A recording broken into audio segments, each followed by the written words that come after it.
বছরের নাটক আমি পয়সা হয়ে গেছি, আজকে তোমার বাইরে যাওয়া বন্ধ। চম্পা আমি সত্যি বলছি, ওদের সাথে চলা ছেড়ে দিয়েছি, ওরা আর নিতে আসবে না। সেটা আমি দেখতেই পাচ্ছি, সত্যি বলছি ওরা আর আমাকে নিতে আসবে না। হাই হাই বলতো, এটা তুই কি করলি?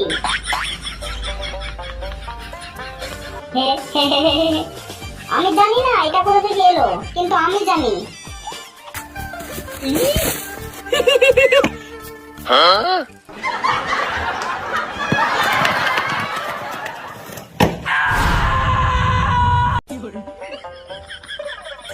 এবার তোর পালা, এবার দেখছি কি করে পালাস।